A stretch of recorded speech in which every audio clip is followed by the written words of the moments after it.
And this app really give me great lips and great teeth and great everything. My mouth is not this beautiful, thick lips, okay? These are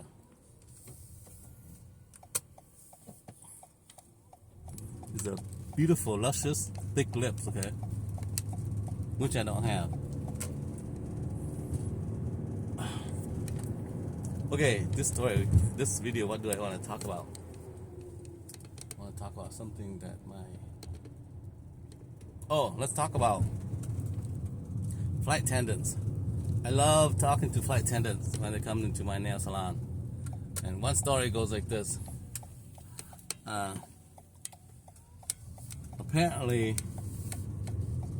an elderly meaning like she's retired, but she should retire, but she needs the money, so she's still working, right? An elderly flight attendant walks the airplane and she saw a baked scarf, so she picked it up, and she right away she go, anybody lost this? Anybody lost this? Anybody lost this?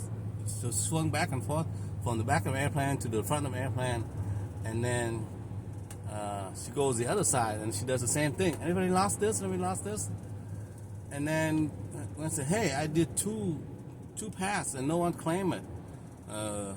What should I do with this? And of course, the younger flight attendant, who's my client, she say, well, what is it? And she say, it's a scarf. And the younger flight attendant take a look and say, oh no, that's not a scarf. Oh no, it's not a scarf. And the older flight attendant say, what? What do you mean? It is a scarf. And then she really take it out and stretch it out and say, ew.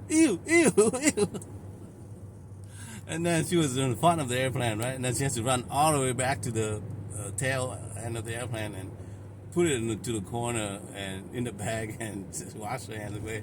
You know, it was somebody's big black underwear, okay?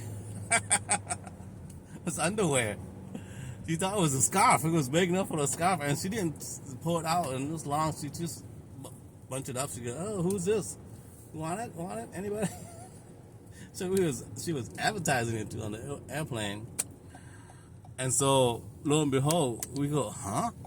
We asked the young flight attendant, well, what is that about? So, yeah, think about it, Alan. You know the Miles High Sky Club, right?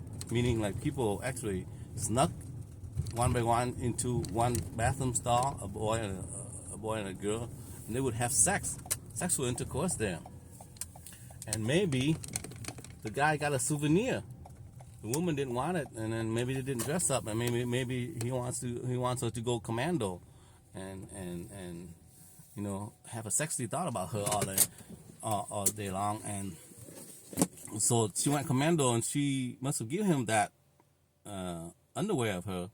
And then as he walked back to the seat, he must have dropped it out from his pocket or wherever he tucked it in, jacket, let's say, you know, because it's a big underwear, right? I'm not saying it's a thin supermodel. It's a huge woman or something.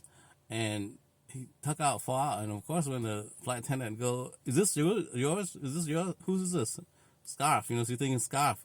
She dangling around, and of course he's gonna say, hey, that's mine, that's my girlfriend. No, he rather lose it, right? Say, what? That's what happened?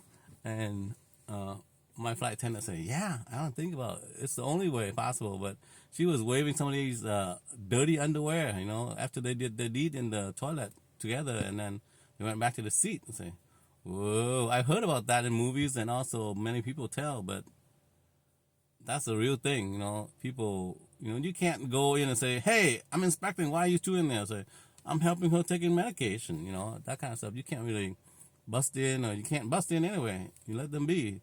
You can, okay, I see you hanky-panky going on in there. But they don't bust the party. They don't ruin the party. They let it be.